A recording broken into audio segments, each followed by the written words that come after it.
evening, Monday, February 13th, 2017, at 7 p.m. I'd like to call this meeting to order. If everyone could please rise and say the Pledge of Allegiance with us. Thank you.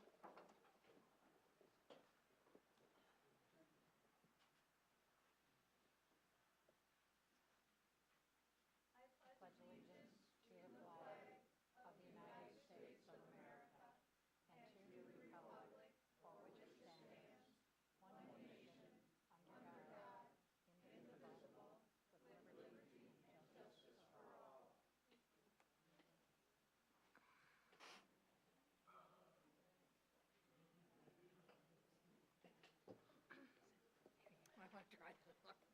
Now we'll move on to the invocation for this evening, and we'll be hearing from Pastor Dave Mitchell, and he'll be right over here.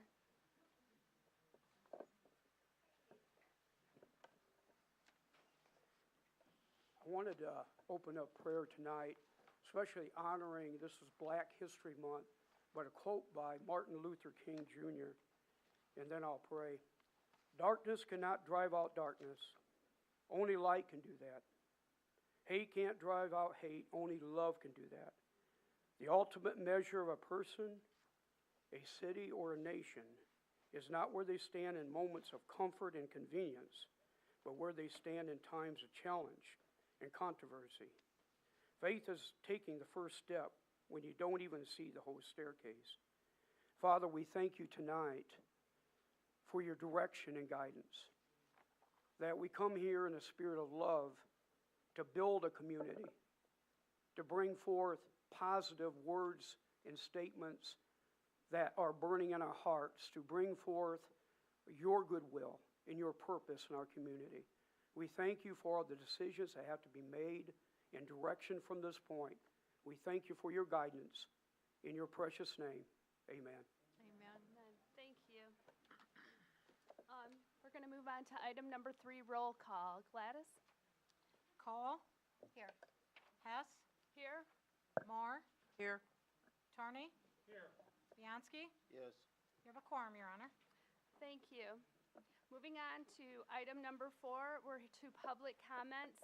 Citizens are allowed up to 3 minutes to discuss any agenda item. So if you'd like to speak to us today about any agenda item, this would be the time to do it. Does anyone want to? Anybody have anything about agenda items? What's an agenda item? That would be off of our agenda that you picked up at the door out there. So that, yes, it has to be on there. There will be time later for non-agenda items, but that comes after new business towards the end of the meeting. Okay? All right. Like Norman wants to talk. Okay. Please say your name and your address. Norma Ferris, 304 North Oak. Would you please talk about the items on the agenda tonight? Yes, we promise. Okay. Thank you. All right. We have a little problem with the agenda this evening. The comments by the area ministers and the deacon are really supposed to be sent to the public comments at the end because we believe that they're speaking about non-agenda items, but we took a vote amongst the commissioners and we decided that because they're already here and one of the pastors already spoke, that we would allow them to do that at this time. So we're waiting there were some pastors that wanted to speak this evening. Please introduce yourself, the name of your congregation, and the address, please.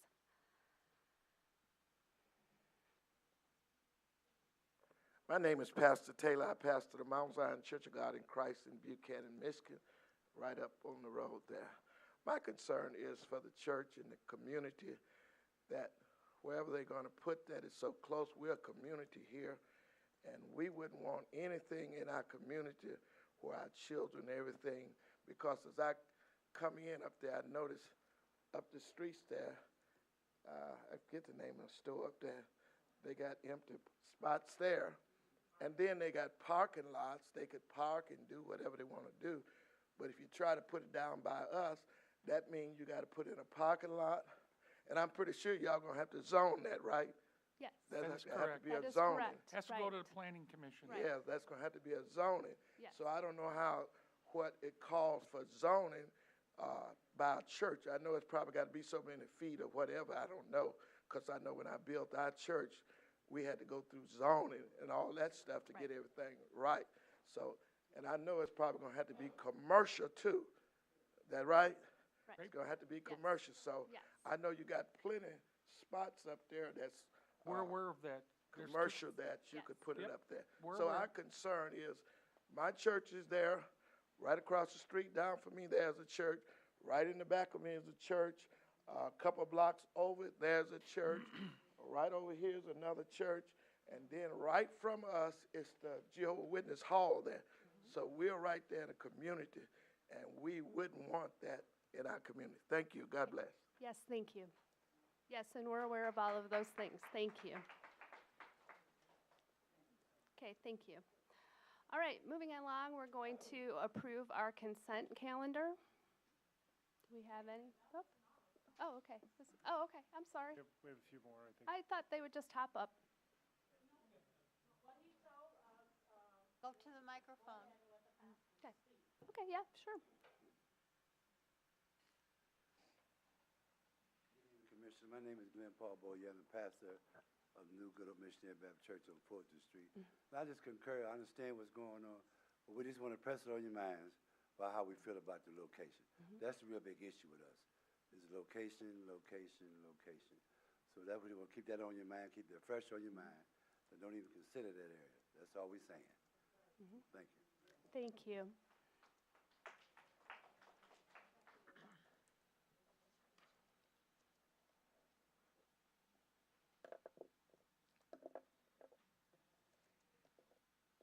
David Mitchell, Faith Victory Fellowship.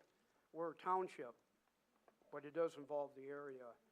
I believe that we're really looking at all the good safeguards that would be upon that, and communication would be really strong, because there's a lot of questions right now that need to be answered, what that's going to be like. So I think it's a real concern, and I believe all the churches taking a prayer, because they don't want any more drug problems, that type of deal, alcohol in the community. So that's what their heart is. So Yes. thank you.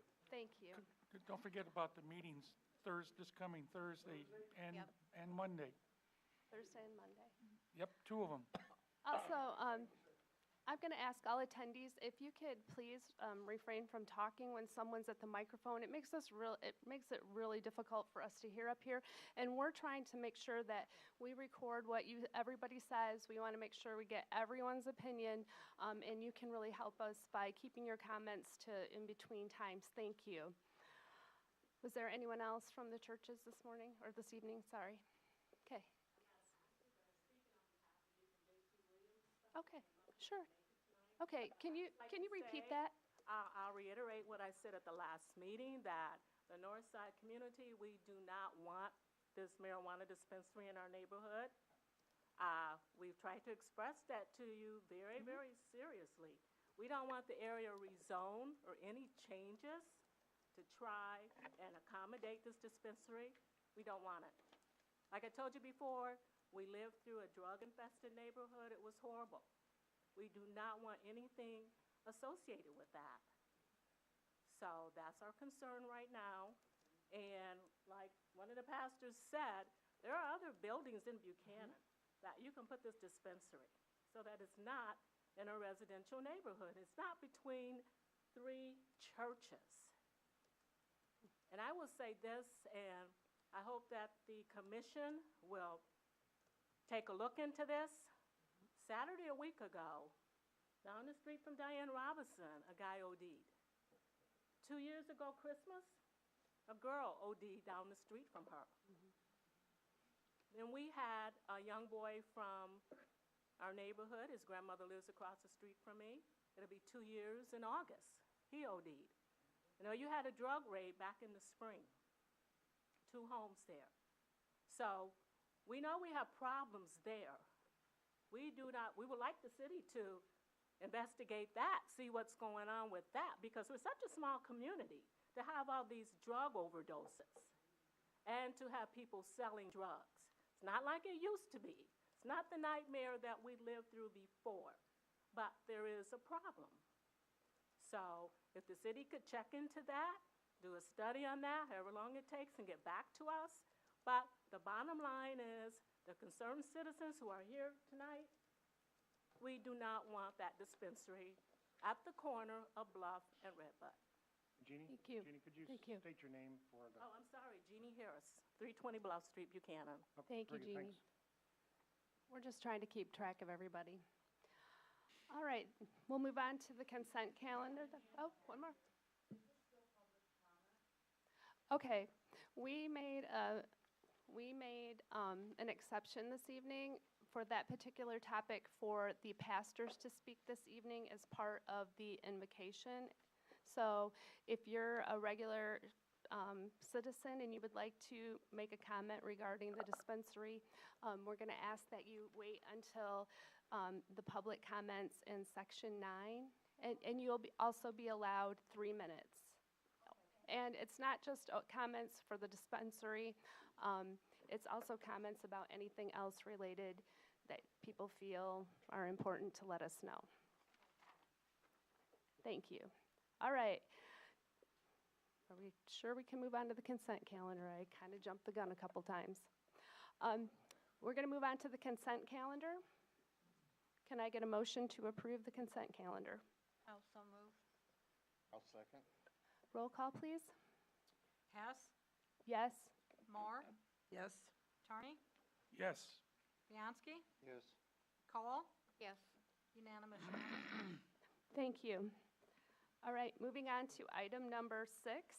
This is reports by departments, committees, and boards. And for section A, we will be hearing from the Chamber of Commerce and their director, Randy Hendrickson. Randy?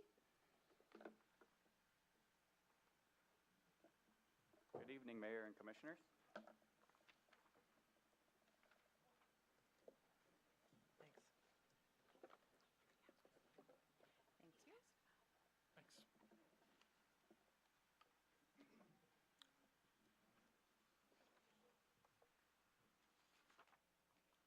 Well, I have quite the update for you guys this evening, so I will try to keep it compartmentalized here, but a few different updates for you guys. As you noticed, I just dropped off at your desk a hot-off-the-press Discover Buchanan publication. This is our second publication. I'm sure you guys are familiar with the first one that was covered 2015 and 16. This publication will cover 2017 and the beginning part of 2018. Just to give you guys a quick rundown on this, we have printed over 7,000 copies of this. Picked them up today. It was a little over 1,300 pounds, so we are in the process of distributing those throughout the region. We're also going to have those on hand throughout the community, and for any of the public that's here tonight, I have a case of them. I can bring them out. You guys are welcome to take them as well. It's quite the tool. So as you guys flip through it, you'll notice that we have everything from the trail map to our business sector to our nonprofit organizations. Many of the churches, if you guys are Chamber of Commerce members, you're listed in that. There's quite a widespread amount of not only external tools for economic growth, but also for our citizens. There's quite a bit of good information within there. So I encourage you guys to take that copy home and look through it and hopefully help us promote that within our community. Did you guys have any questions about that before I move on? Pretty self-explanatory. It's really nice. Thanks. Mayor? Yes, go ahead. I don't know if you know, Randy, but the city has going to become part of the Southwest Michigan Tourist Council, or tourism. Do you know that? Yes. Okay, so that will open up some of the other advertising for the city, and that should help tremendously. So I didn't know if you were aware of that. Yes, thank you for sharing. Okay. Go ahead. Thanks, Bill. Yeah, I'll grab out the case, and you guys can take as many as you'd like. We have plenty of copies to go around. Moving on. March 22nd marks the 11th annual Chili Walk for Buchanan, and I'm hoping it was just passed on the consent calendar. I didn't get an agenda, but that you guys passed the street closure request form as well as the banner request form for the Chili Walk. So we're excited to announce that we are, of course, in the beginning part of promoting and marketing the Chili Walk. I think there's probably not too many people in this room that not at least somewhat aware of the Chili Walk and the impact it brings. So with the great success that we had last year, part of that, and I can just touch on those points in case some of our guests aren't aware of that, we had over 700 people come out for the Chili Walk last year, and we had over 50 chilies on hand, and in that 3 hours, we served over 1,000 pounds of chili to those 700 people. So as you guys know, it's a fundraiser, and those proceeds that were raised went back into the donation for the Toys for Tots program of Wesner's Automotive. We gave them a little over $800 last year. So this year, the recipient of the donations is the high school's band booster program. They're trying to send the students to Florida next year to do the whole Disney walk. So yeah, the part of the proceeds will go to them this year, and we encourage you guys to come out and enjoy and partake in that event. We're hoping that it actually grows upon our numbers from last year. So do you guys have any questions about the Chili Walk? Dale? I know we've had a very mild winter, but if March Hey. turns into a... Hey, don't jinx us. I'm knocking on the table right now. Come on. If we have a big snowstorm in March, do we have a change of date possibly where we could... Snow is good, rain is bad. Bad, We're okay. gonna, it'll turn into a snow walk if it's Okay. snowy. So, with the cancellation of Thrill on the Hill, who knows? We may have the snow in March, but if it happens, it happens. So, All right.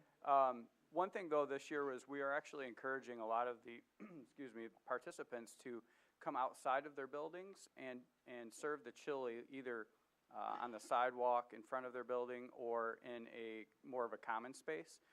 So we're going to work with Bill and Deborah to make sure that we, of course, do that in a safe manner and, keep everything open to ADA compliant and whatnot. But if the weather works, if Dale didn't just turn the snow machine on for us, we're hoping. Well, I'm just... Might be his fault. We're hoping that it turns out to be a nice seasonal event. The city guys have always done a great job with bringing the shanties out, and they're defending their second year of most enthusiastic team, most inspirited team. So we're looking forward to having more outside space this year, Dale. Okay, great, Randy. Any other Chili Walk related questions? I didn't see the agenda, Gladys. Did we get the consent calendar? That was on there? Okay, great. So thank you for passing that. That helps us keep the citizens and the guests to Buchanan safe that night. So just again to reiterate, it's March 22nd from 3 to 7. That, of course, is on the Buchanan community calendar. So if you guys have any questions, feel free to reach out to the chamber. And then the last order of business, kind of a positive point. Maybe you guys have heard a little bit about this. We can have more of a discussion as opposed to me giving you guys information. But part of the Buchanan Chamber of Commerce mission is to, of course, grow our economic presence in Buchanan. And one of the things that makes the chamber unique as opposed to the city or the DDA or the township is that we're not really governed by any sort of real lines. So of course we use that ability to network and leverage businesses and organizations that are either in our immediate area or even outside of our area. And so one of the relationships that we have is with the Haunted House of Niles. And as you guys probably know, the Niles Haunted House is a very, very large organization and brings a ton of people to our communities, both Niles and Buchanan. With a little of discussion that we had with the newer executive director, we kind of twisted his arm a little bit to explore Buchanan as one of his new escape room destinations. And with a little bit of encouragement and creativity, we have been able to bridge that gap. And so they are looking at bringing an escape room to Buchanan as early as June this year, which would be a fantastic win for Buchanan. And when I say that, I mean he's looking to grow 7 locations over the next 24 months or so, and they're looking at places like Goshen and Elkhart and Buchanan in place of Niles. So that would be a great win for us. So with that, we had to find the right place for them. And doing some research and talking with a local realtor, and of course Bill, while he was on vacation. I feel bad, we constantly were bombarding him while he was on vacation this year. The discussion came up of the Ross Sanders building. And we did a preliminary walkthrough with the director and Bill.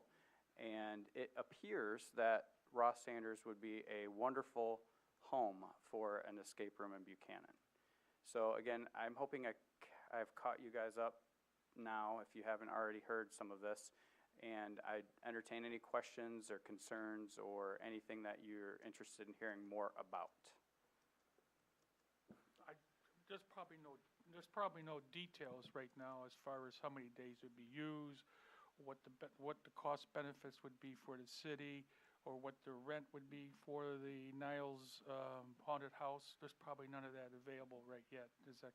We can give you preliminary information, and of course that is key to this. It will be a very creative lease agreement, if that's what it comes down to. And the way that it would be structured right now, and Bill, you can chime in anytime, would be that they would utilize the space, which would be about approximately 700 square feet of Ross Sanders. They're interested in the jail, of course. And as you guys know, the city's jail is, the police department's jail is still there. So they want to use that as well as the upstairs space. They would like to start off using this space Friday and Saturday, and doing anywhere from 4 to 6 tours a day. And each tour there would donate back to the city anywhere from $15 to $25 per session right now. Each session is 12 people, so it would be completely based on the throughput of the building. So if they do 6 sessions, then they would donate 6 times whatever that dollar is that day. So we're looking at around, on the high end, $450 a weekend, on the low end, maybe $200 a weekend. And then, of course, that would be for whatever, that money would be for whatever you guys decide it would be used for. They have asked the city to take care of utilities, which we're already paying utilities in the building, keeping it warm and cool. So that's kind of the arrangement that we have right now that we're looking at. I don't know if I missed anything. I'm kind of curious, how does the Preservation Society feel about this? Because they really are committed to the Ross Sanders, and they've put in tons of volunteer work there. I just wondered if they've been alerted to this and what they're feeling about that. Yeah, again, this is pretty preliminary. I mean, it came up, again, while I was on vacation, which was 2 weeks ago. We had last week to kind of meet and discuss some of the particulars. We are stepping ahead. We haven't confronted the Preservation Society yet on their comments, but I wanted to take this opportunity of the commission meeting to present it to you and the public. Also, the design or the effort by the group will not affect the interior of the building, although they have asked that they be able to put up a few pictures or paintings on the wall here and there. No structural changes. They can work with what's there. Again, this is very preliminary. There's some details that are coming out, but it's far from a sign on a lease situation. And we'll be reaching out to Preservation hopefully this week and explain what the process is. I wanted to take the opportunity to get it rolling, the idea rolling, in that I believe it'll create a lot of foot traffic downtown. Again, Ross's location is perfect to support downtown. The parking in that immediate area could be serviced by the transfer lot behind and the city center lot, and then street parking. So we've already talked about the effort to keep the fire department lot open, the necessity for that. It's just a great opportunity that's come our way. We would like to nurture it, get buy-in from the Preservation Society on this, and again, depending on where you want to put the proceeds, again, it's not a lot of money, but I'm looking at it more as a opportunity to create some activity in a building that's been quiet and vacant, create some more foot traffic downtown. I think it's going to be a great opportunity for that, especially the majority of the people will probably be coming in from outside the community to spend their money and take a look at Buchanan. So. Go ahead, Carla. He was saying that they wanted to use the upstairs. What kind of shape are the stairs going up to the second floor in there? Very solid. Are they? Okay. Yeah, that's, again, for as old as the building is, it's built very well. Very solid building. Again, there'd be upwards of 12 people during a session upstairs, and there'd be 12 people in the jail section. So total would be 24 people. We've already checked with the building department. The use would not require sprinklers if the use is only less than 1,000 square feet of the building. So we're comfortable there. Fits zoning. So that's where we're at. And again, there's a couple of hoops to jump through, and we'll be moving ahead, trying to pose this idea and get some more input. I think, if I might add, I would hope that you guys would consider some of the money to come in that would be able to go back to the Preservation Society for them to utilize on doing some of the much-needed and very important updates and keeping of the building in its current state. I know that these guys sell an awful lot of pies for preservation to earn that same amount of money, and hopefully that money that comes in could go a long ways. Plus, having a building being utilized, I think, as you guys know with the older buildings, if there's nobody in them, there's an opportunity for anything to happen. So I do know that the Screen Park has committed to doing some minor updates and renovations as the momentum gets going. So that could also be a positive as well. And that would be outside of their already promised donation amounts. So. Any other questions for Randy? Are we good? Yep. Go ahead, Bill. I'd like to hold Randy. I don't know if the next item is we're considering rescheduling the citywide garage sale because of the activity that weekend. You want to speak on that? Sure. Cut you a little off guard. So, no, that's fine. The second weekend in June, as you guys know, is the citywide garage sale, which is very popular in Buchanan.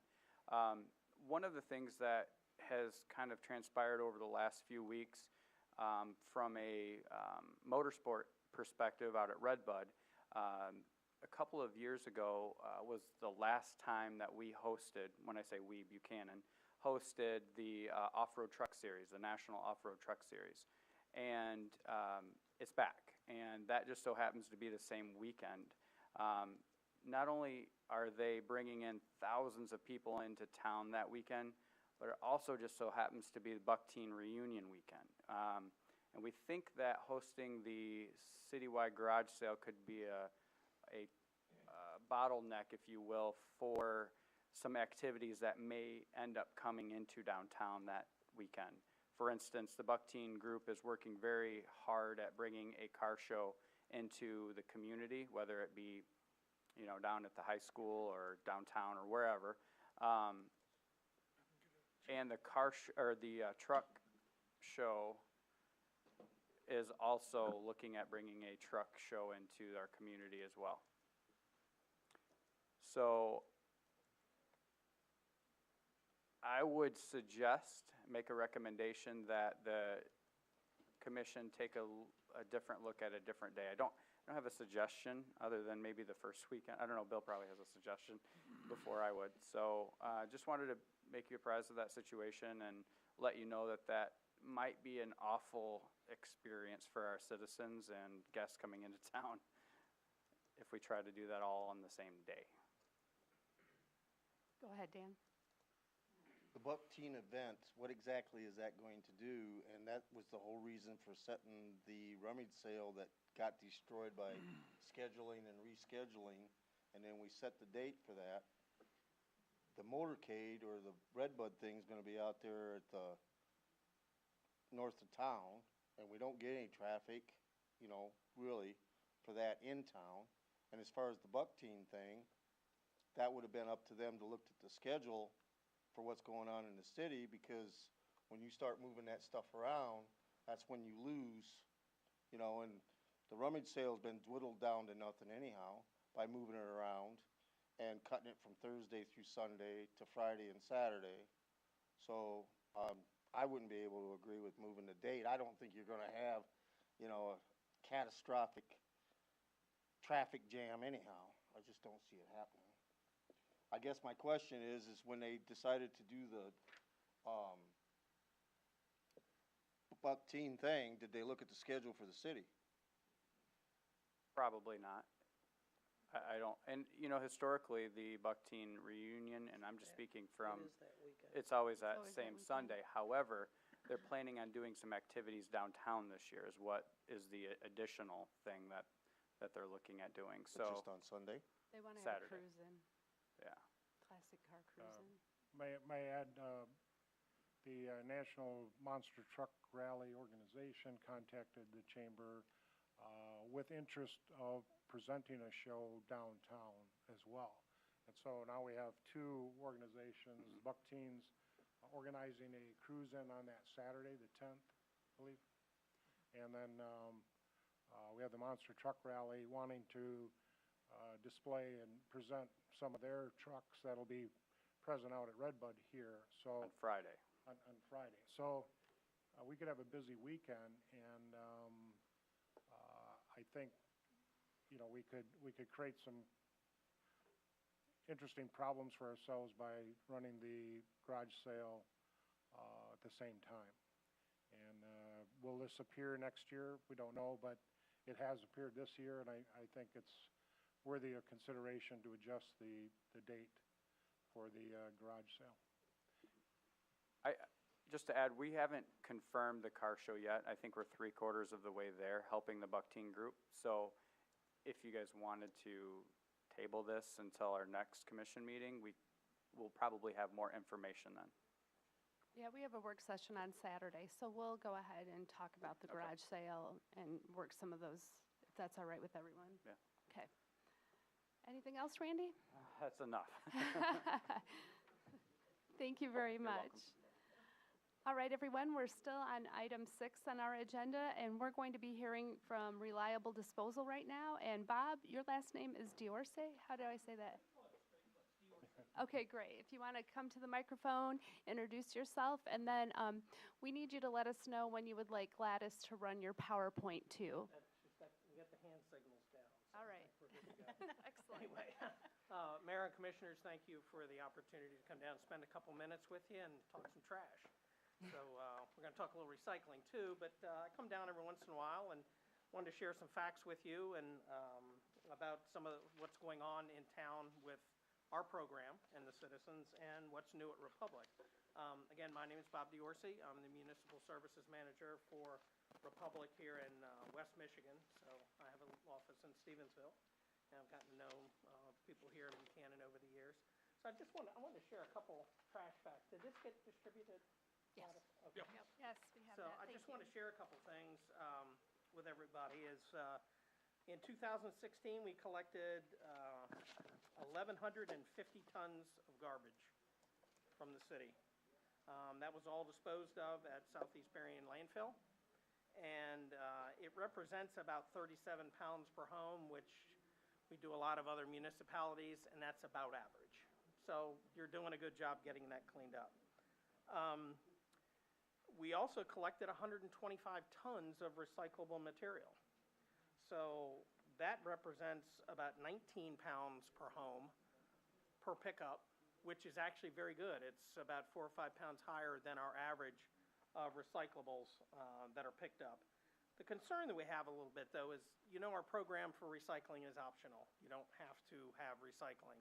And right now, we only have 447 residents signed up for recycling, out of the whole community. So I've talked a little bit with Bill, and we're going to try to assist the city in doing some promotions and some awareness of recycling. I'm going to show you a little bit as we go through our slide here. So we can try to get a little bit more awareness of recycling in the community and see if we can get more people going on with that. And then the last thing is we collected over 8 tons of bulk material at the curb. And this is when people call in or they have that once a month, they can drop off a bulk item. And that was in addition to the almost 38 tons we collected in your cleanup weekend. So doing a good job of keeping the community clean. I think it's added up. So any questions on just the facts? No? Okay. I want to talk to you a little bit about Republic. I'm not going to take a long time. I got a little bit of a slideshow if you want to look at the monitors either way. But one thing I want to start off, and our most important asset is our people. I've been with Republic with different companies over 35 years now. And, we can't do our job without people. And I'd like to take this opportunity to recognize Brian Grice. He's here in the front row. He's your driver, the main driver here in town, and he has been since we've held this contract. And I'd like to take this opportunity to celebrate. Brian just celebrated his 15th anniversary with Republic Services as a safe driver. Made a big difference. And so let's get into a little bit about Republic's doing. Our biggest thing, and if you can look at the monitors, is we opened 3 new what we call customer resource centers. They're call centers across the country. They're state-of-the-art. As you can see, our mission, our goal is to offer our municipal customers superior experience when they call through integrated facilities, state-of-the-art technology, and highly trained agents. Well, the technology's there, the integrated facilities are there, and we're working on the highly trained agents. It's a little bit of a learning process. If you've called the call center, we just switched over in December. And they have over 300 people there now, and they're new to the trash industry as well. So we've got a little bit of a learning curve. But the nice part about it is you can see our 3 centers now. The closest one to us is Indianapolis. But what's nice about this is that you'll have the residents have the ability to call in from 7 in the morning to 9 o'clock at night. Because the first center will be open in Charlotte. And Indy will take over, and then any calls that come through late will be handled by the Phoenix Center. So it's fully integrated to where, what that means for your residents, at least, a lot of people get home late. They can't call by 5 o'clock. So at least it'll help them out a little bit as they move through. Go ahead.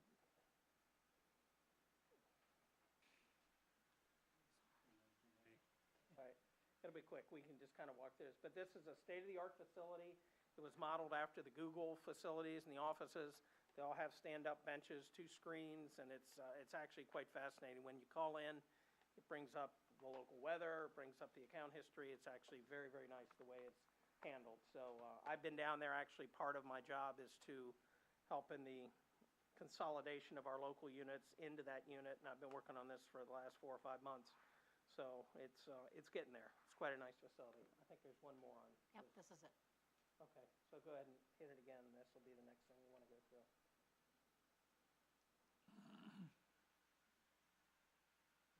There we go.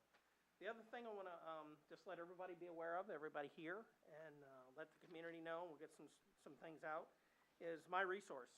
My Resource is Republic's app that is out there. You can access through your smartphone, through your tablet, through your computer. It's on its 3rd upgrade in the last 2 years, so it moves as technology moves. It's no charge to sign up. You can do all you can pay bills, you can schedule service, you get service alerts. You get the robocalls sometimes now when the snow is hitting or you're going to be your service day is off. As long as you're signed up, it'll all come through here. So I've left some of these at the front, and we'll also be promoting this a little bit more as well.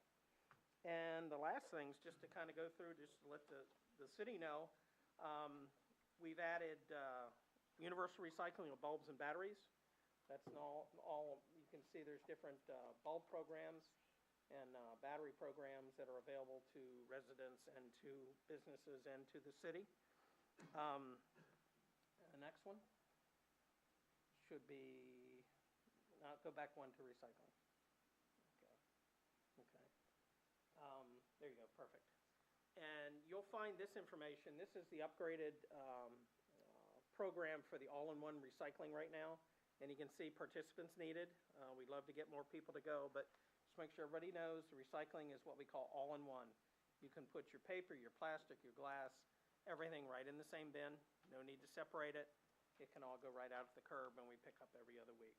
So it's a nice program, and you'll see you should see your trash volumes go down to where you could I don't know, possibly you have to ask 'em. go to a smaller bin, which saves you a little bit of money. So that's it. But one of the awareness pieces that we wanted to go through, and this will again be on the website. Can you go to the one that's like the little cartoon?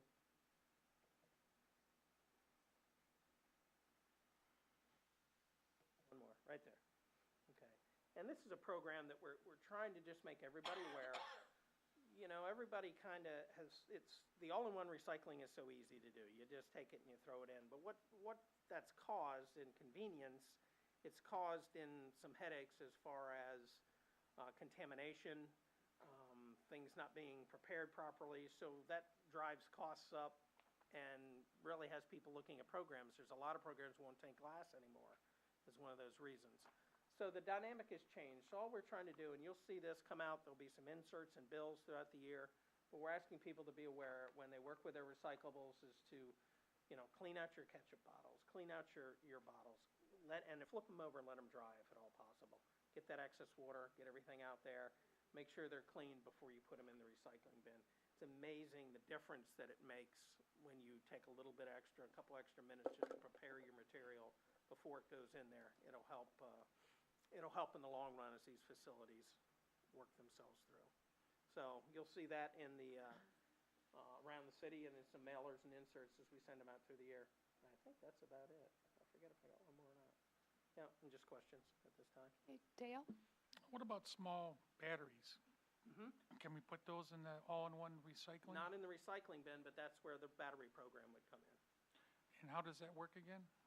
There's several ways to do it. There's small, like 5-gallon buckets. There's small buckets. There's about 3 sizes of buckets. There's also large containers as it's done across the community. So we could provide something here at City Hall, or if residents want to do it or businesses wanted to put something at their business, we can take all kinds of different batteries, and I'd be more than happy to get some more information to you, the details of it.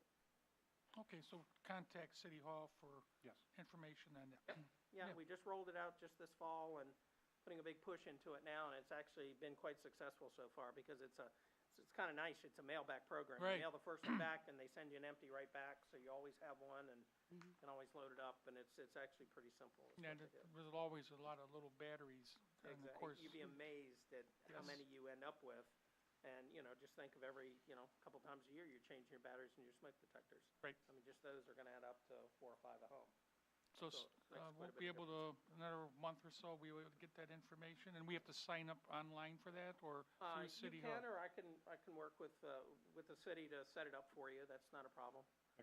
Mayor, Commissioners, again, Bob mentioned that we had a conversation about recycling in the community, and the number he gave you, the 400 and some customers that are recycling, is less than a community our size's average. I'm one of them. Okay. But he did comment that the people that are recycling in the community Yeah, are doing a great job. We're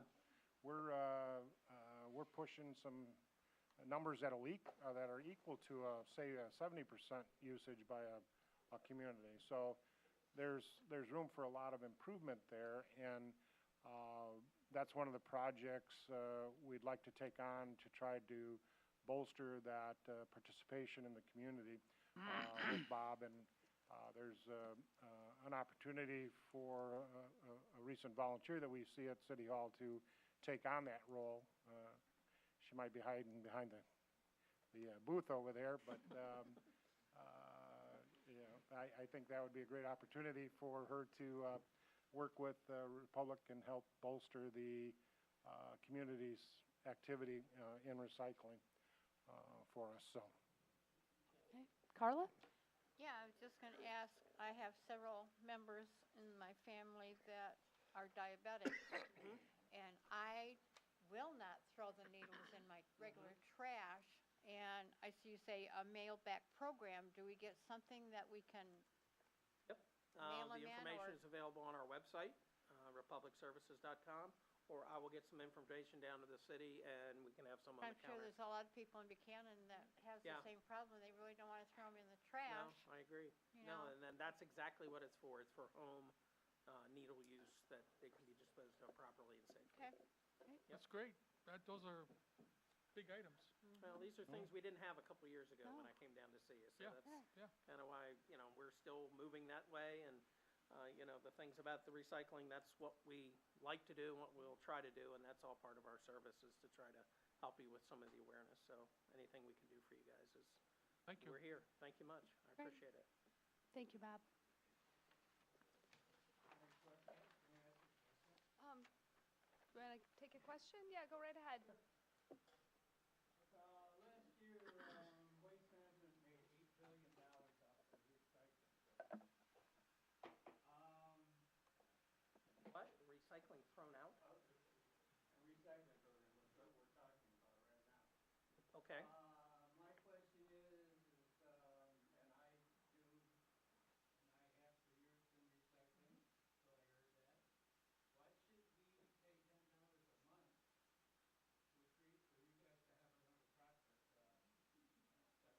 You should be paying us, or we should be breaking even. You shouldn't be charging more. I think that's the misconception that the public has on a recycling program. Well, Waste Management only did 11 billion in total revenue, so they couldn't have done 8 in recycling. Okay. Well, I mean, I don't want to debate that now, but let me just tell you. My question only is, why should we pay? Okay. We have, Help your, with another profit center.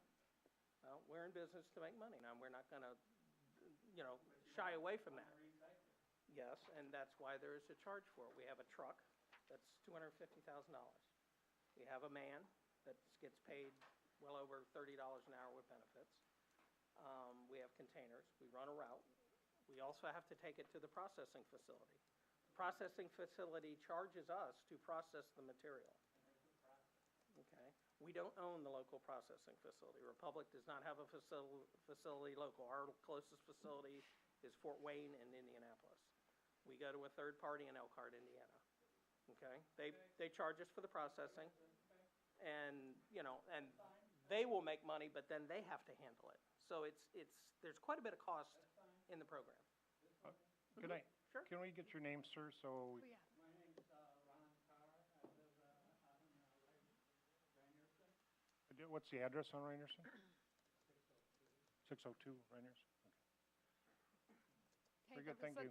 There was one more question. Please stand up, and if you could say your name and your address loudly. Hi, I'm Kathy Kay, and I live at 111 West First Street in Buchanan. And when you were talking a bit ago, and you just said, the 400 people, that the only ones recycling. I've been recycling for years, even when my husband was alive. Since we moved to Buchanan, maybe back in 78. Because we always take it over to the landfill and take up all the containers, and I Yep. don't even throw a toilet paper roll away. I take it to the landfill. Good. I do throw away my Kleenexes and dirty stuff like that, garbage, But the reason my husband, when he was alive, and I decided not to have recycling at home is because it was just like 2 of us. And to pay that expense, like every week, I think is what you guys charge for that. We come every other week, Yeah. and it's basically $3 a month. And, it was $3 at the time, but it was for the 2 of us, it was just too much of an expense, and we could just take it ourselves. And that's okay. And I know for a fact of many other people are recycling. That's quite all right, as long as you are recycling, that's the main objective. Yeah, And that's also part of what we want to do, is just get the awareness out. Doesn't matter how you do it, okay? We'd love to see it in the program with the carts and make our routes a little bit denser, and it helps in the overall cost because it's all distributed out. But if you're taking it there, you're taking your bags to the grocery store, hey, it's all recycling, and that's what matters. I take my bag.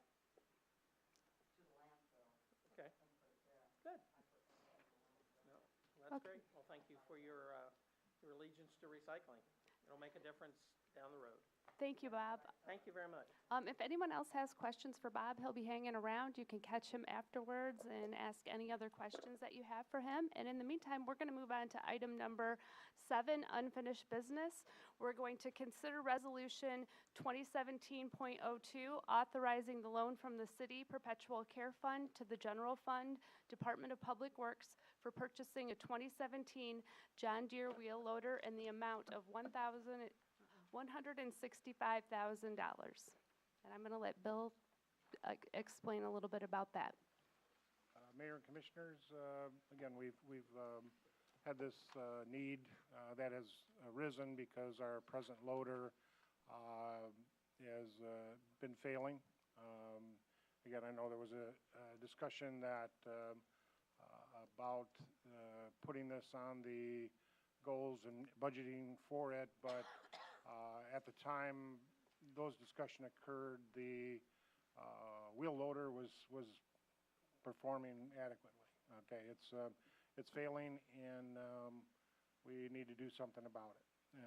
We have researched, again with Commissioner Viganski's help, we've researched the option of trying to refurbish the piece of equipment, which is 21 years old. We contacted vendors, and we had one vendor that does refurbish pieces of equipment. They're in Gary, Indiana, and their base price is $89,000 to start. When we explained that our piece of equipment was 21 years old, they said, well, you're 10 years older than what we will accept to do. So we're kind of at a little bit of a loss to find anybody that would take on or actually have a package deal on quote a refurbishment of that deal. Actually, one of the comments was that why would you want to spend $100,000 on a piece of equipment that is a value of about $16,000? So that's where we're at with that option. To move into, I think before you have some bids or quotes that we received regarding the purchase of a new wheel loader. If I can kind of direct you to look at the trade-in prices. Take a chair. Because we are retaining the option to trade it in and or sell it outright. That's what I'm going to ask you to consider.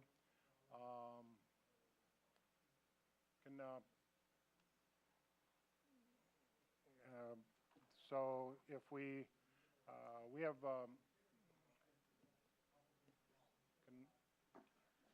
can I get some quiet? Thanks. Appreciate it. If I can focus your attention on the trade-in prices, the two units that are close to the least amount bid are the Case wheel loader and the John Deere. We're within $1,800 between those two. We have employee preference that I'd like you to consider, and that is for the John Deere. $1,800. I have Mike Baker here that can answer any additional questions or may want to make some comment about the two loaders. If you want to come up, Mike.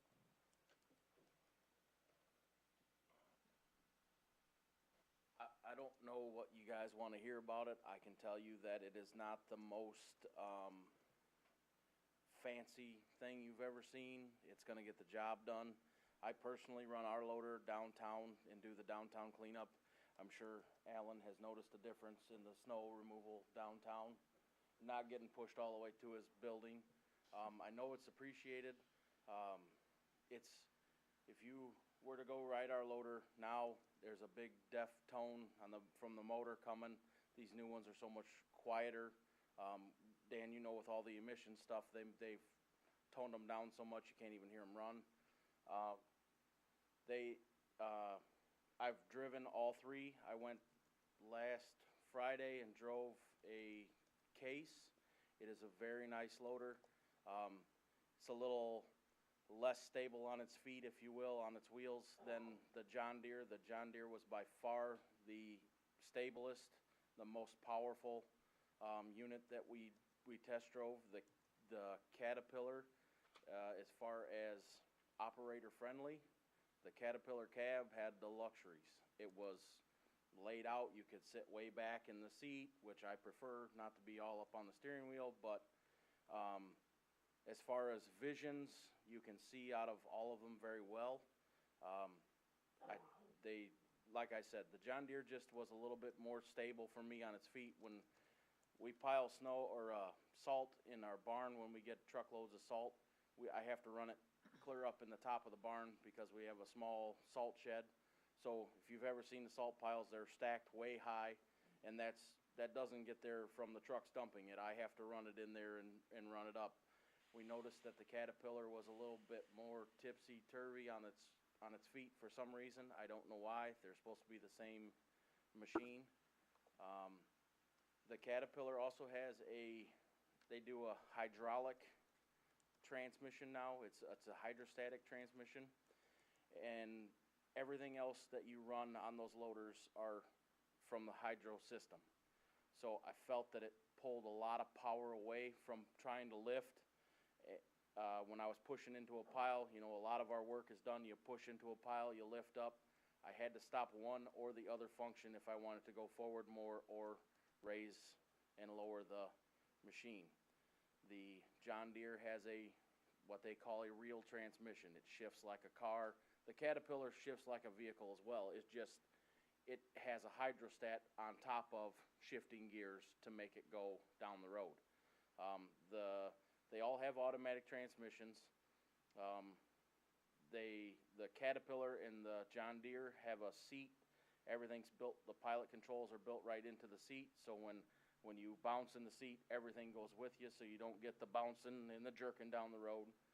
The Case, that's the one thing I did notice about the Case, but he did say that he could put retrofit a seat into their system to bring those switches and everything right along with me. The one that I drove did not have that. Everything was like ours is now, and it's a stable thing on the side. So I felt when I was bouncing, you could feel the bucket moving. Those are all safety things, in my opinion. Cat had a backup camera, and the hoods, they've built the hoods differently on the machines, so you can't see over the hoods when you turn around and look. Like ours is so much lower than the seat, I can turn around and pretty much see everything behind me. But the Caterpillar has, and the John Deere, everybody, the Case even, has the backup cameras now. It does help. I noticed in the Case it was down here. I would rather it be where the Caterpillar and the John Deere were, because I'm checking my mirrors and I want to see the screen as I'm checking and not have to take my eyes off of here to look here. As I have said, I'm doing a lot more plowing downtown. I spend hours upon hours downtown plowing the snow out of downtown with our machine now. We noticed 2 weeks ago we had it on a job up on 3rd Street, and it's starting to billow some smoke out. So it is getting tired, and it is getting to where we're going to have to start repairing it. It's a 21-year-old machine. The guy called me today from a refurbished plant, the only place I could get to refurbish it in Gary, and he said, man, I just don't know why you'd want to put $100,000 into a $16,000 machine. And I'm not knocking you down, but I refurbish $500,000 to $700,000 machines, and we put $100,000 into them, and then they're still worth $300,000 or $400,000 on the other end. You'll never get the money out of your machine to run it. He also explained that some of the parts may be obsolete. If they got into the valve bodies and stuff, there may be some parts that they can't replace or some things of that nature. I said, well, we would want to replace and do all the new, the hydraulic stuff on those anyways. And he said, well, you just can't put new stuff on old machines and make them go if they're not married to the machine. So you're looking at, and he said 85 to upwards of $100,000 to retrofit our machine to be, and then he wasn't sure if he went that far with it, if he was gonna have to put the Tier 4 emissions on the machine, which would be an additional cost, and all the Tier 4, the emission stuff, how bad that makes the machines run. They say it makes them better, but, Brian drives a truck every day. You like the emissions, right? Politician said it makes it run better. Well, Sorry. I agree with you, but, that's what they're all going to, and with all the emissions on the John Deere, I just felt it was the most powerful machine that we drove for what we're doing today. Go ahead.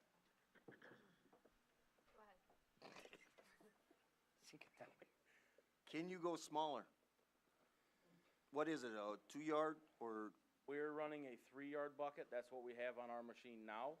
And you're pushing, you got the snow pusher now, and It's that's a what got 12 you into trouble, right? It's a 12-foot box, and our machine now won't push a 12-foot Alright. box. So, could you go smaller? Because, we've got them in all the lots. So, would you still get the efficiency on the salt, because the salt's really rough on it, but could you look at a smaller bucket? Would a 1.5 yards, or even strictly 2 yards? And I'm going to get outvoted here, so it doesn't really matter. I'm doing this for my own personal interest. I know I'm going to get outvoted. So, Our backhoe is a 1.75 yard bucket, I believe. We use the machines for picking up leaves now, when we're at the pinch of our season and we gotta get it done because the snow's gonna fly. We go out and run those machines and dump, you're moving 3 times the material, and I'm not saying that because it's what we do. It makes our job more efficient and easier. I think if you go down a size, I actually tried the case, and they were going to quote me a 930, and it was $170,000, $175,000 for their 165 horsepower machine, which would replace the one we have now, which is the 544, I believe, is 163 or 4 horsepower right now, I believe. Can't remember. The 130 class is where you're looking there. For what we're doing now with the cleanups on the thrill on the hills and the bigger trucks that we're getting into, the trucks are doing nothing but getting bigger. You either got to go bigger trucks or way smaller trucks. And we're already running a 7-yard dump truck. That's what our dump trucks are now. And, that's 2 good bucket loads on your loader. $165,000. You know how bad I'm hurting on this. I feel you. Come ride in my loader. The seat's torn, the doors don't close, the heater doesn't work I got sometimes. duct tape for your torn seats. Yeah, I'm telling you, 21 years, yeah, I appreciate it. Thank you. Yes, sir. Mayor, thank you. Anyone else? Carla? I'd like to add, Mike spoke around it a little bit, but from my understanding, the John Deere offers some very fine motor controls, and that's pretty important when we have an employee in the hole and you've got 2 yards of sand nearby him. So, and I think the case and the cat didn't have that capability. They have them. It's an upcharge for the fine motor controls. They don't refine them as much as John Deere can. They can come in with their computer and hook it up and refine the controls more if you want, or lessen them, or however they want it to go, or you want it to go, I guess. It's an operator's dream, because you can set the thing to specs whatever you want. Carla, sorry. Carla has a question. I was just curious, in us getting this, I'm assuming you guys can do all the things, the daily care of this machine, but what if something breaks down? Is it something that you guys can work on, or are they gonna come to us, or do we have to go to them to get it repaired? Well, the case machine used to come out of just over the state line off of Cleveland Road back in the division, the business division over there. They have closed that store. The nearest store to us now is in Door, Michigan. They did say that they were going to, because they just closed the end of January. January 31st was their last day in South Bend. So I called when I heard they were closing. I called my sales guy, Don Sycord, and I said, Don, what's going to happen with this closing? Now I'm going to have to pay the fees from Door, Michigan to Buchanan. And he said, well, what we're going to do is we're going to take what you would have paid a trip charge from South Bend to your store. But then if you needed parts, you're 2 days out or a day out, or, it would be FedEx to us instead of us going and picking up them. Or I would, of course, jump on the road and drive to Door, Michigan, 2 hours, and pick up the parts and bring them back. John Deere is 20 minutes south on 2, I believe it is. Is that McAllister's? No. I think it is, isn't it? It's West Side John West Side. Deere. Oh, yeah, West Side. It's the McAllister's- cat dealer, John Deere dealer? They're a John Deere dealer. McAllister's is in Niles, and they are a rental branch, but they do carry parts, and they don't. Caterpillar's weird because that place will not service our machine because they didn't sell it. But I could buy parts there. I can't get it serviced from them. So I have to pay a charge from Kalamazoo or Grand Rapids from CAT to come here, which we already do on our backhoe, but at the time, that was the backhoe. Okay, I'm going to let Dale ask a question, and then we'll go back to Dan. Well, the biggest thing here is, number one, is the financing of this particular item is not through a bank. Yes. It's through us. Yes. So we're paying ourselves back, and we're paying ourselves back with interest, which all goes back to the same fund. If anybody's got a 401k and you take out a personal loan, that's what you're doing. You're taking out the loan, say, for a new car for yourself. So what you do is you pay that back to your own fund with interest. So we're not paying the bank here. And we're listening to a gentleman who basically is telling us we need the same type of vehicle. When you go down, you're going to ask for problems. So it's not really costing the city. We're paying ourselves back with the interest. So it's a win-win situation here for the city. And based on what he is saying, we're getting a good vehicle. Our vehicle we have now is 21 years old. So I don't see any major problems. And we're paying ourselves back for the actual vehicle. We're not going through a bank. I don't like banks. I'm sure you don't like banks. So we actually are paying ourselves back. Thank you.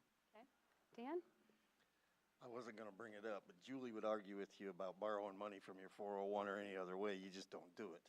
I don't like it not being in the budget. I wish something could have been brought up last year. Give us a heads up. It's $165,000. It's out of budget. If you had to, could you make this last till budget time? You're gambling on the weather. Right. But And the it's longer 14th of February. we also tried this with our Vector truck. If you remember, I don't know if you were on the commission when we purchased the Vector truck of $365,000 for a used demo model. It was 2 years old when we purchased it. We tried to get by with our old Vector truck, and then we used it and we blew it up. So now the value that you were trying to get out of it has just gone down. So then we fixed it the best we could. We went out to use it because this equipment that we're using, I say it all the time. City Hall is worried about their computers. If their computer goes down, you get a new computer right now so you can do your job. My equipment costs a lot more money, but if it goes down, we might as well shut down. I mean, the loader is a very valuable piece of equipment.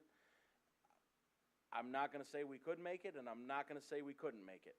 I will tell you that if it goes down, you're losing that $20,000 that they're going to give you on trade-in, or that you're going to sell at $25,000, you're going to sell it for, or whatever it may be. I would just hate to see you miss out on, like the refurbished guy said, a $16,000 machine is a $16,000 machine all day long.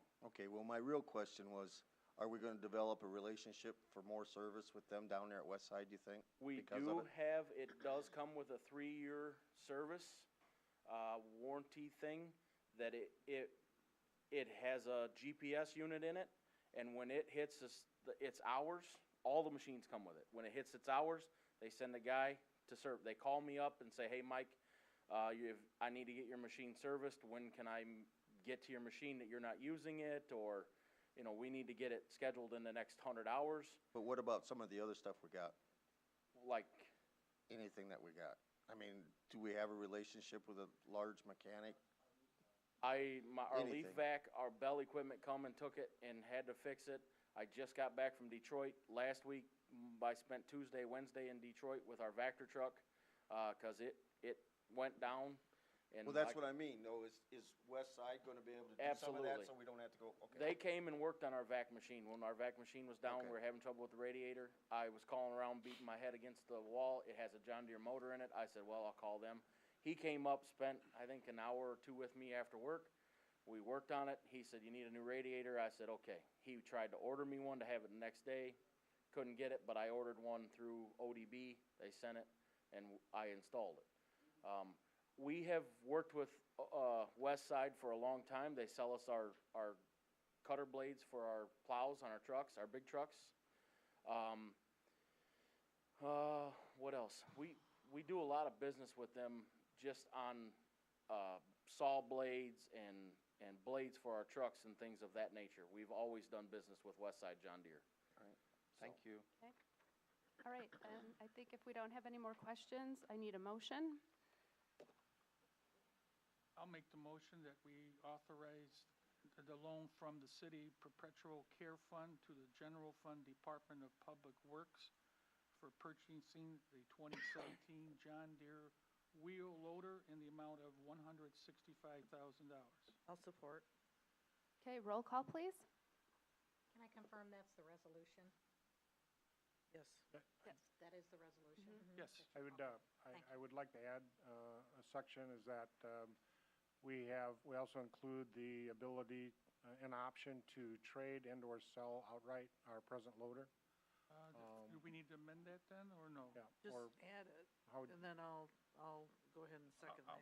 Okay, I'll make the amendment that we are allowed to trade the current wheel loader for, trade in for $16,000, is that what we're? Or whatever we're gonna Just leave get. the amount off, just that we would trade it. Because we would like the option to see if we could benefit by selling it outright prior to the arrival of the new unit. Okay. And that'll be my second as well. Okay, roll call. Moore, Yes. Charney, Yes. Sikansky, Yes. Cole, Yes. Hess, Yes. unanimous, Your Honor. Can I ask one more question? I Yes. mean, it's Yeah, done no, now. Yeah. But now, you won't have to, are you gonna buy this front-end loader? Is that the check size? And then you possibly trade it in and get a credit back from John Deere, or how are you gonna do it, Bill? Yes, if you basically have provided an option for us to do the best deal. If we can't sell it outright by the time of the arrival, we will go with the trade, and those trade numbers will be what we'll work with. If we're able, and we should be able to sell that outright in excess of what the trade amount is, then we will be able to benefit the city. So we'll go out for some bids, requests for purchase of our present loader directly, and have that taken care of before the arrival of the unit, which I think could be 2 weeks out if we order. Okay, so it could be 6 weeks out, 2 to 6 weeks. So we have a little bit of time to work with. Thank you. All right, we're going to move on to Article number 8, new business. I don't know, did we want to table this and move this to our work session, or do we want to keep it here? It's Resolution 2017-02, rescheduling the June date of the Buchanan citywide garage sales for the year 2017. Your Honor, I think Randy wanted to have a little more time to get more details. All right, so we're going to table that until we can get a little more information. Moving on to item B, we're going to consider the Reliable Republic trash hauler contract first extension and authorize the city manager to sign the addendum to refuse and recycling contract. Your Honor, Commissioner. They do have that addendum in front of them. Oh, okay. Your Honor, Commissioners, you have in front of you an addendum to the present trash hauling contract that we have. We have options in the present contract to renew, I believe, twice for 2-year periods. Again, you looked at the numbers. Again, I'll kind of touch on the numbers. We have had a benefit over the last 3 years of having some of the lowest rates in the surrounding area. You look outside of the townships, what they pay, nearly $50 a quarter for trash pickup, and we're in the $35 range. Reliable would like us to consider an extension, which is written into the contract, a renewal for 2 years. And the extension is tied to the Consumer Price Index, is only a 1.8% increase, which is very low. And what that equates to is we'll be going from $10.33 to $10.52 a month, pretty much insignificant. I will say that taking advantage of this option to renew is, I think, the best situation for the city, in that fact that if we chose anything else, we could easily take the cap off of the rates we have, and I would suspect that we would have competitive bids in the $45 to $50 range per quarter. So, again, I will speak in benefit of the contract with Republic. It's been, a pretty easy contract. We have very few calls, if any. The company is very responsive in responding to those situations. Again, I'm excited for the new services that they are offering, and I think we could even improve on the present recycling program within the city. And Republic has off-the-shelf promotional materials and help to achieve that. It's been a good relationship in the past, and I do recommend, for the benefit of the city, to renew this contract for the 2 years. Any questions? Go ahead, Dale. Thank you, Your Honor. To the gentleman out there in the audience about the recycling, actually, I'm in your corner with that idea too. Yes, sir. I forgot your name. Ron. Thank you, Ron. However, the pricing for the recycling here, I think, is quite reasonable, but I've discussed this with my wife, who's very recycling. I mean, if it was much higher, I would have to say,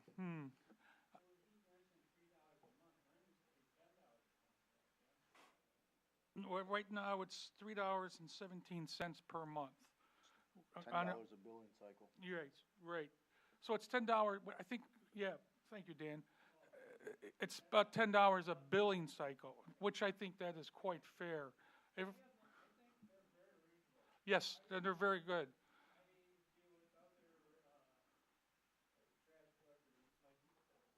Right. No, I just wanted to say, yeah, I agree. I agree, but I tell that to my wife a lot, but but this is very reasonable. No, good.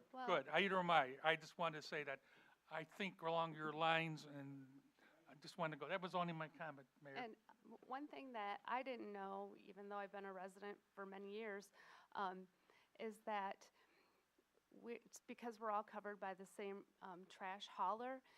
You don't have 5 or 6 different trucks coming to your neighborhood at different times of the day. Someone that was living in a neighborhood not in Buchanan was telling me that there every morning at dark 30, a different trash truck is coming through and beep, beep, beep, and we all know how that is. And also, Bill mentioned the fact that because it's all pretty much on one day, it's a lot less wear and tear on our streets. We all know that we're already struggling keeping our streets nice and decent for people. So those were 2 new things that I learned through this process that I thought you all might be interested in knowing too. So if there's no more questions, I would like to have a motion that we approve this contract. I'll make that motion. Okay? Support. Go ahead. I would like to make a motion that we go or continue with Reliable Republic Trash Hauler contract, first extension, and authorize the city manager to sign the addendum to refuse and recycling the contract. I'll second that. Okay, we need a roll call, please. Carney? Yes. Bianski? Yes. Cole? Yes. Hess? Yes? Moore? Yes. Unanimous, Your Honor. Thank you very much. All right, and now we're moving to item number 9, public comments. Citizens are allowed up to 3 minutes to discuss any non-agenda item. We'll ask people to come up one at a time. Make sure that you say your name very clearly, and make sure you let us know what your address is, please.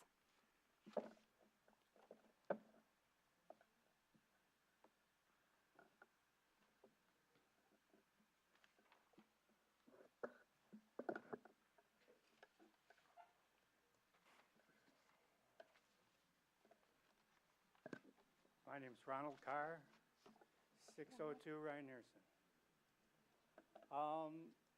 I had I'm new. This is my first time here. I've only Welcome. lived here for 26 years. So. Great.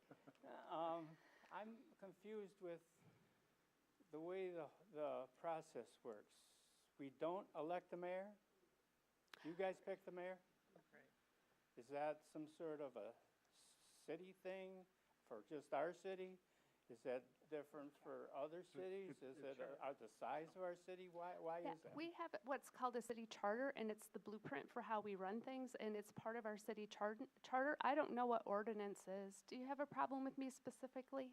Oh, no. Okay, no. just checking.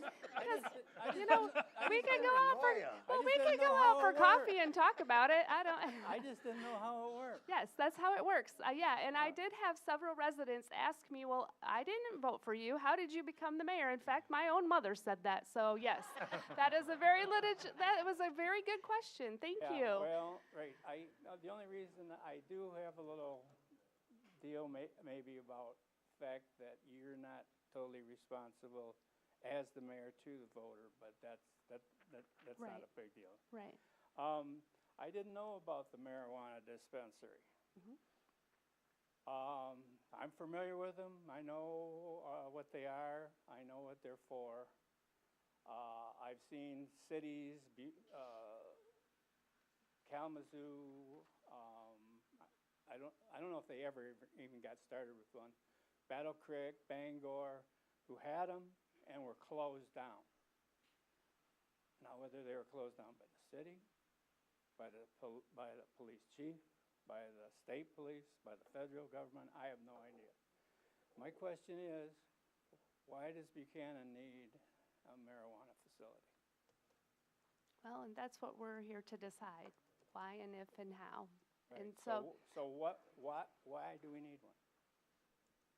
The law's been changed substantially. Okay, As of the first of this year, right, the governor put some guidelines on it, made it pretty stringent. okay. There's 5 different directions we can actually go. It hadn't been discussed down here. Mr. Wallace brought it to our attention down here. The dispensary, where he wants to put the dispensary, is probably not going to happen. Sorry, Mr. Wallace. I mean, So- nobody wants to say that, but Yeah. I will say that. Don't and I they have- don't they have to come to you guys for He has, permission to Mr. Yes, The open? he reason has. why I mentioned Mr. Wallace is because Mr. Wallace brought it to the city's, the city's attention Okay, and really got the city of Buchanan moving on it. okay, There's 5 different licenses. We just had a meeting with the lawyer. okay, see. This I'm last not- week? I'm not familiar with all that new You're right, stuff. we're having another meeting this coming Thursday. Okay, We're having another meeting the following week.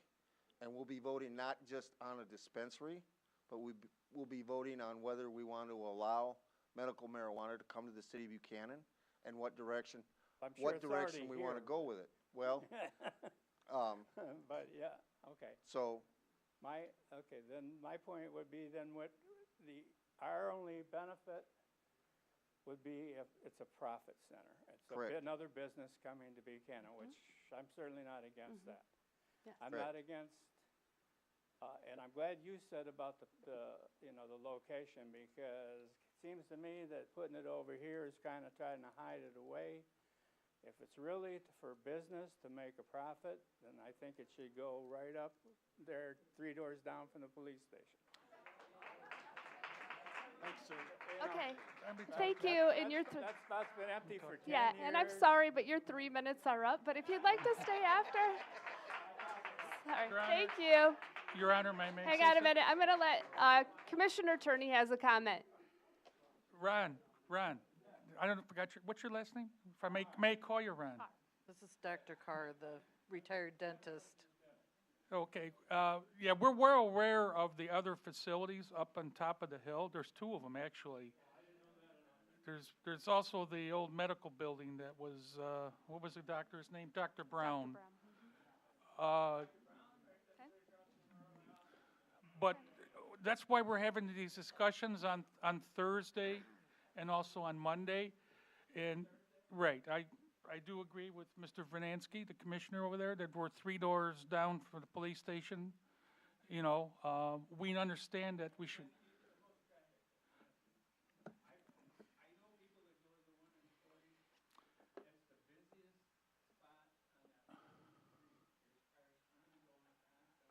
Actually, if you were to go online, and I believe that the website is medical marijuana, michiganmarijuana.com, I'm not too sure on that, you would see all the dispensaries from Kalamazoo up.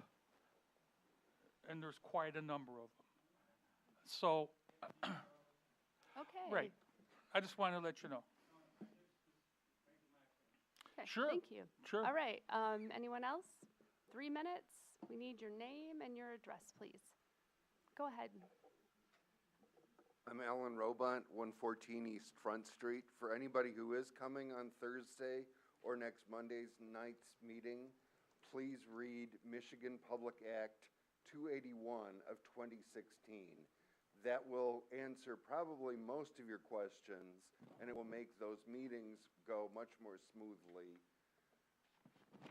thank you, Alan. Yes, that's correct. Thank you, Alan. Public Act 281 of 2016. It's online, too. Yes, thank you, Alan. Okay, yeah. Ryan?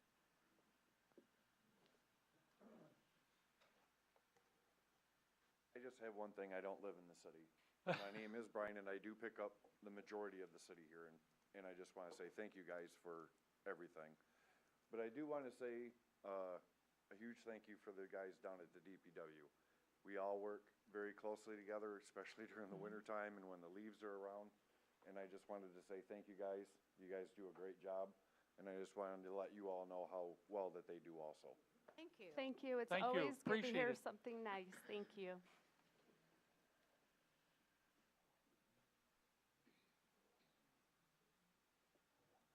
Anyone else?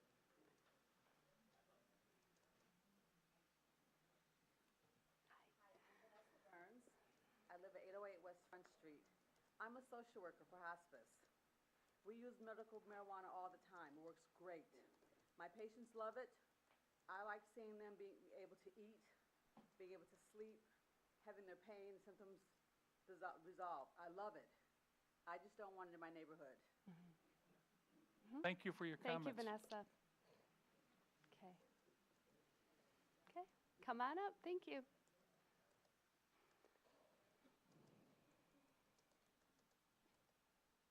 Hi, I'm Kathy Kay again. I live at 111 West 3rd Street, and I'm very nervous being up here. I haven't been in this.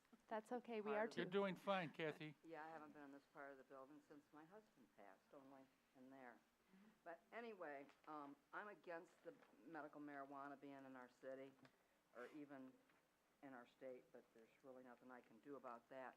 But I really don't want it in my town. I lived here since '78, and we've had a nice little town. We have enough problems as it is, and I don't think Buchanan needs to foot the expense that I believe it's going to take to run this thing and to look after it in a proper way. And it really has to, if this is, going to be part of the city, it's going to have to be run really good. I mean, that means the police department's going to have to be on top of it all the time. And I mean it, because I will raise Cain. I know. You know that about me, okay? We don't doubt that. Oh, you don't even know me, Mrs. Hess. You must have heard. Well, I can just tell. Yeah, oh, okay. I know you, Kathy. Okay, but, okay, my train of thought's lost now. Oh, I read a few articles in the paper, and I'm going to try and make this quick. I don't remember exactly which one it was about. It was either the South Bend Tribune or Berrien County Record. But the person who wanted to have this dispensary in Buchanan mentioned the fact that Buchanan would make a lot of money from this, and I don't believe that. I think we're going to get a lot of headaches, not money. And then I was reading another article today in the Berrien County paper. I don't remember if it was last week or the week before. But and now I believe their facts are probably straight. You often go and figure them out yourself, and contact Lansing. But Schneider, I guess, approved $5,000, if I read it right, for the city to cover police expense and any kind of expenses to look after this organization. And that's a drop in the bucket. That's not the case. Oh, isn't it? No. Well, I read $5,000. It's not. What is it for, Alan? Do you know? The 5,000 is a maximum amount for processing licenses. The police department, the county sheriff, the city will get 30% of the excise tax collected in the state of Michigan for a license. 10% of that. 5% of that goes to the local police department. 5% of it goes to the county sheriff for a fund for administering the licenses. Well, I still don't think Buchanan's going to make a lot of money off of it, if any. Okay. I just truly don't believe that. And another thing that I read, and I believe it was South Bend Tribune or WSBT website, stating that somebody says that people have to go so far to pick up their medical marijuana at the time being. But it doesn't sound like it. You can get it right in Kalamazoo. I know when Lorne was alive, and he was... Okay, I'm really sorry, but your 3 minutes are up, darling. I know. I have just a couple of more things I want. This is very Okay, important. I'm sorry, but I have to This is very keep... important. Lorne Okay, and I drove the to Tuesday Sault Ste. Marie. night, we have another meeting. You're more than welcome to come Thursday night. Kathy, Please can you come come. Thursday and Yeah. Can you but- please come Thursday? I'm sorry, if I let you go, I have to let all Okay. these other people. We have these rules for a reason. It's the democratic process. I'm really sorry. Okay, I'm sorry for taking so long. No, that's I okay. was 3 minutes. I Yep. was just going to say, everybody, that we drove 400 miles Okay. to pick up my... Anybody else this evening that would like to speak on this or any other topic? Go ahead, front row, please. Make sure you say your name and your address. Thank you. My name is Beverly Ackles, and I live at 120 Charles Court. I think medical marijuana is part of the future. More and more they are finding that it has a definite medical purpose. And as for addictiveness, it's not the gateway drug that we are finding that prescription painkillers are. And we have drugstores here, a drugstore here in our town, as you can find a drugstore in any town where you can get prescription painkillers. They are finding that prescription painkillers, opioids, are one of the leading factors in heroin addiction. That's the gateway drug. As for medical marijuana, I think if we get it in a place where it can be well monitored, I like the idea of 3 doors down from the police station, where it can be, where there's surveillance, where people have to present an ID before they get it, proof before they get it. And that's a lot more than your neighborhood dealer is going to ask you. And if anybody believes that you're going to keep marijuana out of the town because you don't have a legal place to buy it, I'm sorry, that's just not realistic. I'm sure marijuana is in this town and has been in this town for years. It's just been illegal and undercover. Thank you. Thank you. Nice to see you again, Betty. Yes, thank you. Okay. Beth, sorry. Okay, all right. Anyone else? Got the name wrong. It's been a while.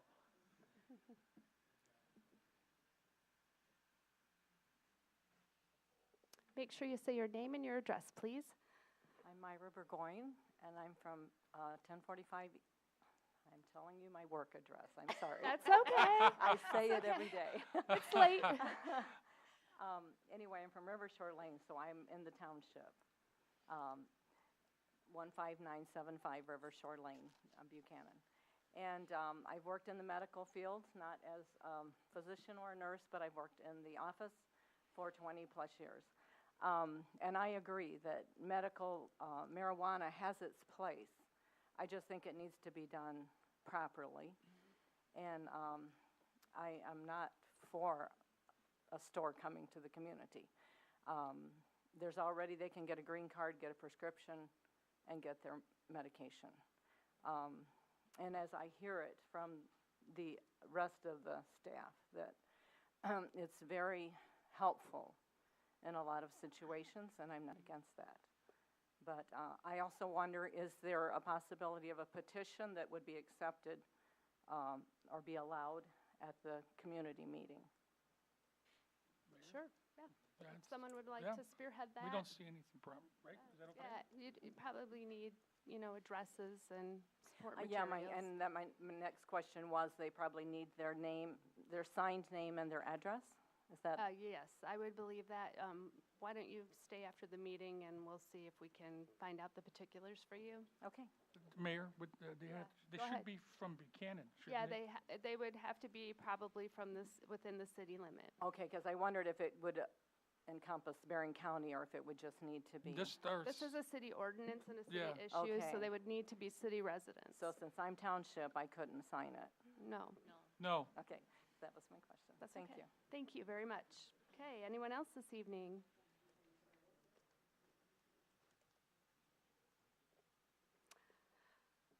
All right, with that, we'd like to remind you that the meeting is Thursday evening at 6? At 7, sorry, I was an hour early for the last one. Thursday evening at 6, and we welcome or 7, please, sorry. Please come, we want to hear from everyone, we really do. And we'll tell you all about the rules for that meeting when we get there. We're to item number, 10, and we're going to hear the city manager comments. Thank you, Mayor and Commissioners. Really touch base again about the meetings. We had a informational meeting last week regarding the law, medical marijuana law. We had an assistant city attorney explain that, outline it. We had a full house, standing room only. I thought it was a very good meeting. We're now moving into at least 2 scheduled public forums to have conversations. These public forums are 90 minutes long. It's a plan to split the 90-minute meeting into 2 sessions, 45 minutes each. We'll be asking for people in support of to speak first, opposed to speak second for the second 45 minutes. We are trying to limit the commentary to 3 minutes to try to get as much input for the commission by residents. So if we stay on task, we should have between 12 and 15 people per side of the issue speak. Again, that's for the public forum on the 16th, which is Thursday. And then our second meeting, public forum, will be on Monday, the 20th at 7 p.m. Again, we'll reverse the roles. People opposing medical marijuana will speak first on that Monday meeting, and then in support will speak second. The commission will determine if they feel comfortable enough with the two forums to make a decision. If not, then we will schedule some more. I would suggest.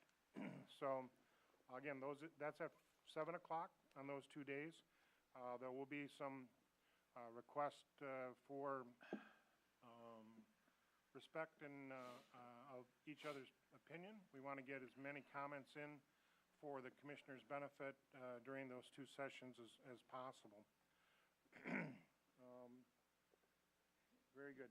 Let's see, Mayor, Commissioners, this week, actually last week, Tuesday, we had scheduled open bids for the wastewater treatment plant's lift station at Glacier.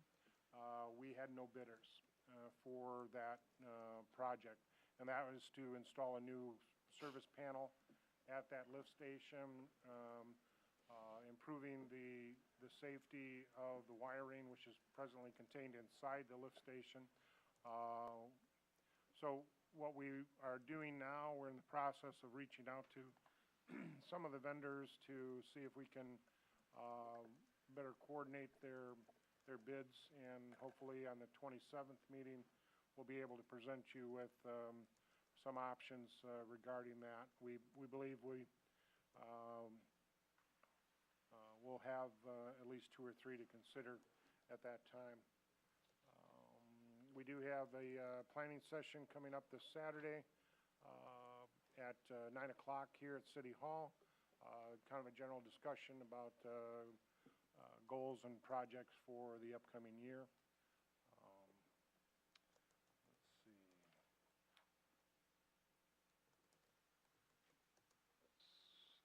That's all I have. Okay, thank you.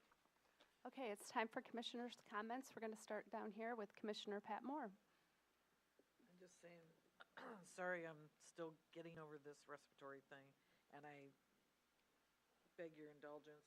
I just want to say happy Valentine's Day to everyone, and just remember the quote from Martin Luther King Jr. this morning at the beginning of our meeting. So, thank you. That's all. Thank you. Commissioner Viganski? I really don't have too much of anything to say. I'm going to be here more than I've been here in the last 2 years this month. So We feel like we live here now. saving some energy. Thank you. All right, Commissioner Cole. I just want to say, Brian, congratulations on your 14 years. We do appreciate you and what you do. You really care about our citizens and their trash and how things are taken care of. You and I have talked in the past about different things, and you've always jumped on something when I saw a problem or you saw something. So I just want to say thank you. I think all the guys that come into town do a really great job. So thank you very much. Commissioner Cherney? Thank you, Mayor. First off, ladies and gentlemen, thank you again for coming here. I really appreciate seeing all these people in the audience. This means you're committed to the community and you're concerned. So please continue to come. Also, please put your names in to volunteer for the committees. Being on the committees gets you a way of seeing of how the city is actually working from the inside out. So please, don't forget to put your name in. The other thing I got to say, I had a meeting with the Buchanan Farmers Market, and we are looking for a market master for the 2017 season. We need someone from 6:30 a.m. to 1:30 p.m. starting May 6th through October 21st, with approximately 3 hours flexibility. And basically what that 3 hours flexibility means is that during the week you sort of have to organize all the vendors and get some type of organization so that we have it started correctly for the farmers market. Preferably, we hope that you have an interest in agriculture. Of course, the city of Buchanan and working with people. If anybody is out there that is interested, you could contact the City Hall, and they could give you all the pertinent information. Is that correct, Bill? They can do that? So we really need someone, if somebody wants to step up and do that. Pay is negotiable, so we can talk about it when someone calls. The other good news is that also out of this farmer's market, I sort of reached out to Bill, and Buchanan's now going to become part of the Southwest Michigan Tourist Council, which will bring in, I think, a few more people to the city, and also will put Buchanan on the map. Me and Bill attended a meeting last year, and we're trying to convince the people up at St. Joe is that Buchanan is actually the key to the Southwest Michigan.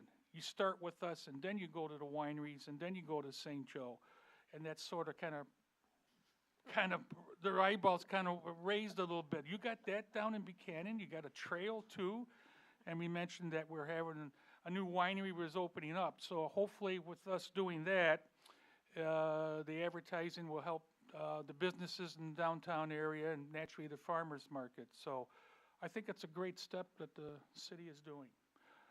With that, that's all I have, Your Honor. Thank you. And with Commissioner Turney's comments, I just want everybody to know that Lehman's Orchards Market has opened up next door.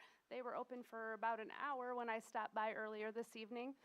They have wines and things that they make from their fruits, but they also have things like it looked like cheese spread and dried fruit, all sorts of different things. So if you want to stop, it's right across the street here. They repaved their parking lot, and the inside's really nice, and they looked super ready to meet people and serve them. So I just wanted to let you know that that was open now. Also, another hidden gem in Buchanan, maybe a lot of people don't know that we have a really lovely art center.